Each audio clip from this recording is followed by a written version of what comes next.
Rish Kamunge, a suspect in a multi-million shilling international jobs scam. Rish Kamunge, the director of Trustpin travel agency, will spend the night in police custody. Maria Rish Kamunge has been released on a 5 million shillings bond. Maria Wangari Kamunge, alias Rish Kamunge, once a gospel artist but now allegedly a con artist. She came into the limelight after crying on social media, claiming that she'd been scammed out of 120,000 Kenya shillings. My dad had given me 100 na nilikuwa na zangu mbao 100,000. Less than 2 years later, she's hitting the headlines, standing before the law herself, detained and later freed on a 5 million shillings bond, facing allegations of swindling Kenyans out of millions of shillings, all under the promise of securing them jobs abroad. Yenye melipo ni 185,000. Welcome to MGC docu-series, and today we dive deep into the story of Rish Kamunge and the unfolding saga behind the Trustpin agency job scam.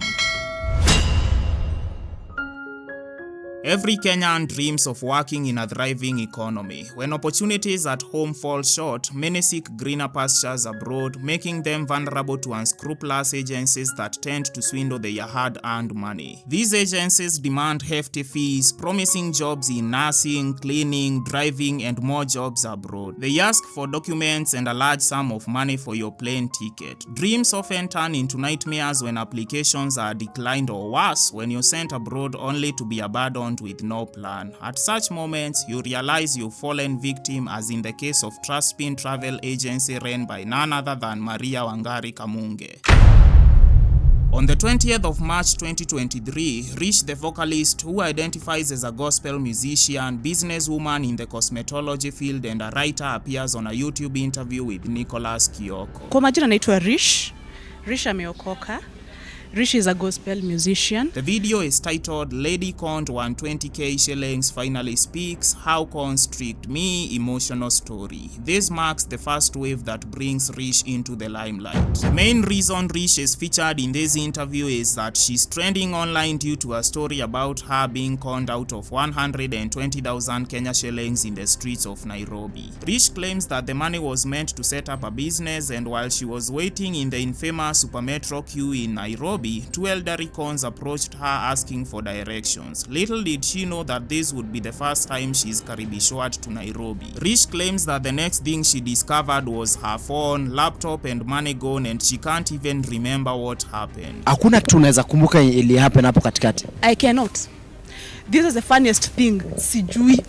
I do not know anything. Her story went on to touch many Kenyans, some of whom even opted to gift her a phone. Techno. So nani amekununulia hii? It was just someone from TikTok who saw my story. She was a woman. She's even seen crying in the video, urging Kenyans to help her in any way they can. If you want to support me, please support me. Yeah, for the woman who came through for my phone, Asante, someone who can help me with a laptop, because I still have things I'm supposed to write. Unajua tunakuanga na due date ya kupatiana. Kenyans showed a lot of remorse towards Kamunge's sad story. Kamunge quickly notices this wave and decides to move with the story, and she even attends several interviews telling the same tale. It is at this moment when she starts getting social media attention, and Kenyans end up following her, especially on TikTok. This is when Trustpin travel agency is born, and Rish does the advertisements herself. Naona mnaniuliza how much am I charging hizo kazi zenye napelekana within 2 weeks. I'm charging 150. I am charging 150,000. Hizo kazi unatoka hapa Kenya within 2 weeks. Sawa sawa? We are charging 150,000. Her determination is top-notch, and people even claim that she's well known for having a sweet, convincing tongue. Everybody has a story to tell. A story of happiness or a story of pain. A story of growth or a story of death.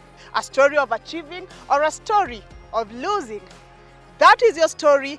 That is why it forms something called life. Kenyans begin to pay for these promised jobs abroad, although social media critics like Truth Watchdog keeps warning Kenyans not to fall into these traps. Juu ya kukosa nini? Kukosa kusikiza. Si eti hawajui, wanakosa kusikiza, wanajiona sisi tuko na wivu, Rish Kamunge ako sawa, anapatia watu opportunities. I personally remember that one time when Rish even contradicted herself in 2 videos. Wa Kenya, there is nothing like connection to the US. Any country that requires you to have an interview, hakuna connection. I've seen a lot of you mkikuja kwa live yangu kuniuliza unaweza nipeleka USA. USA ni bahati yako. As long as you are a registered nurse in Kenya and you may want to go work in the US, tunakusaidia uende. Commissions are a bit too high, but they are guaranteed. As if this was not a red flag enough, Kenyans continued following her, joining her TikTok lives, and this is when Rish decided to make the lives more entertaining. She decides to bring about the infamous Pastor Kanyari, popularly known for his mbegu ya 310 catchphrase. 310 nasema kulikuwa kuzuri kidogo maana nilikuwa napata pesa. Rish and Kanyari's live sessions quickly began gathering viewers in large numbers. The topics they talked about ranged from personal to intimate, and one time Rish is seen bragging about how she drinks expensive imported drinks. Wow, what is that? It's a black label. I just got it from a club around that imports it. But me was jikate. You know, if there's one thing about me is that I love being myself. She goes on to claim that she earns a sum of 4 million Kenya shillings per month and pays a total of 300k in rent. I'm making 4 million monthly. So as my man, I'm paying rent 300,000. I want to import this car. I want to do this. They even start flirting with each other, and some of their talks were just Guy, you have a big boobs. No, ini kitu kusumbuana nayo. Like these are just things that you're gonna enjoy touching. Ni ukweli. Lakini sasa hiyo ni kubwa. Si ndio, at least inaweza toshia kwa mikono yako. Unalala hapo katikati. The two even starts calling each other babe as they talk about family matters. Sina mtu, I'm a lonely man. It's about to go down. Amen. It's not about to go down, but babe, niliona like kwa compound yako kuna magari kadhaa. Ni za kina nani hizo magari? Rish had not fully abandoned her singing career as she even goes on to sing for Kanyari. Unaweza penda kijana au mzee, niite jina langu baby, huenda nafsi yangu ikapoa. It is not long after appearing on a TikTok live with Kanyari when Rish confesses her love for him. Unapologetically, shamelessly, the heart wants what it wants. And you know what it wants? I want Kanyari. Hey, I want him.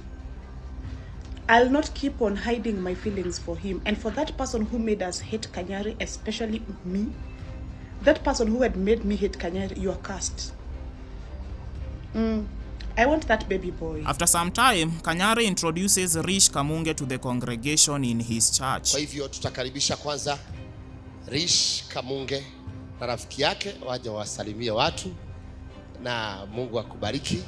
Kwa hivyo tukaribishe Rish, makofi ya Rish jameni. One notable ordeal is when Rish's friend brought Kanyari gifts in church, and the kind of gifts she brought her left everyone dazzled. Zawadi zangu kwa Pastor Kanyari ni hizo bila aibu.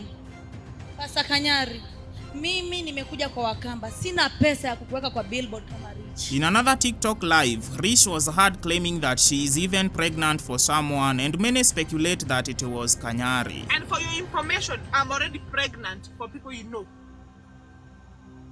Kwani Kanyari usakula Rish? After facing a lot of backlash on social media due to the gifts ordeal, Kanyari went ahead to make an apology video. Nimekuja hapa kuomba msamaha kwa ajili ya ile jambo ambalo lilifanyika Sunday.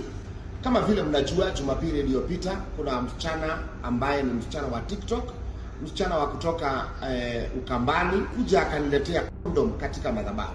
Sikujua. Rish Kamunge was not left behind. We are headed to the wrong direction, and something inside my heart. At this time, Trustpin agency is still facing allegations of scamming Kenyans out of their hard-earned money, but the cases seems to be going nowhere. My people, Rish Kamunge is a scam. Tunawambianga hapa kila siku. Nilianza kuambia kutoka mwezi wa 5 last year. Saizi Rish Kamunge kuna wasichana alipeleka Mauritius na visiting visa. Ate mkifika airport mupewe entry, mutanitafuta ni kwa Mauritius. Those ladies walifika airport walinyimwa entry. Utafuta Rish Kamunge wakasikia hayuko Mauritius, he's not there. Some people claim that once they have traveled, they are given odd jobs contrary to the ones promised, leading to them wanting to come back to the country. And this is what Rish said regarding that issue. Alafu naona mtu namchukua hapa naenda nampeleka kazi. Ananiambia mimi sitaki kufanya kazi hapa, nirudishe Kenya. My friend, sikurudishi. Nikikumbuka kuna mtu ana struggle. Sometimes, Rish would appear making videos claiming how she's tired of all the cyberbullying she was facing, but this did not stop critics like Prince Muiti from talking about her. I am tired of the cyberbullying, age shaming. I am tired. Ukitaka kujua hata wizi iko na talanta, jaribu ingia hapa TikTok. Hey guys, kuna huyu mkora mmoja anaitwa Rish Kamunge. That woman can convince you. That woman can sell heaven while on earth. I'm telling you, na itanunuliwa. On the 26th of March 2025, job seekers stormed the offices where Rish had set up her Trustpin travel agency. They claimed that they were asked to bring hefty fees and documents with promises of a life of luxury awaiting them abroad. One of the victims, John Munju, claimed that his grandmother had sold cows to ensure they could pay and not miss the opportunity. Shoka niambia it's okay, mimi nitauza hizo ng'ombe ndo uende. Others were given tourist visas, and upon arrival, they discovered that they could not work in Mauritius and had to fly back home with their dreams shattered. Nikafosiwa kurudi back na immigration ya Mauritius. Another victim was promised a hotel job only to be told to do a construction job upon arrival. Akaniambia hotel hakuna. Nikamwambia mjaifanya hata huko.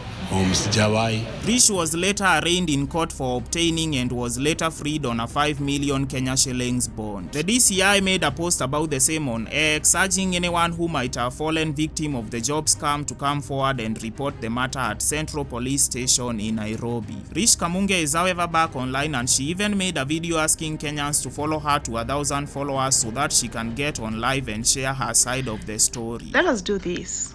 I also want to give my side of the story. Fanyeni hivi, follow me, let us get to 1,000 followers, ndio ni manage kuingia live. Alafu leo saa 2 za usiku, hizo maswali zote ambazo mko nazo nizijibu. As this story continues to unfold, one thing remains clear. In a country where dreams are fragile and desperation runs deep, con artists are always lacking, ready to prey on the hopeful and unsuspecting. The case of Rish Kamunge and the Trustpin agency is not just a scandal. It's a mirror reflecting the harsh realities many Kenyans face in their quest for a better life. Let this be a wake-up call. We must remain vigilant. Before handing over your hard-earned money, verify, research, question. If it sounds too good to be true, it probably isn't. Do not let the promise of greener pastures blind you to the red flags. If you found this documentary eye-opening, make sure you subscribe to the channel for more investigative content. We would love to hear from you. Have you ever been swindled on social media, or do you know someone who has been swindled before? Tell us in the comment section, and as usual, see you in the next one.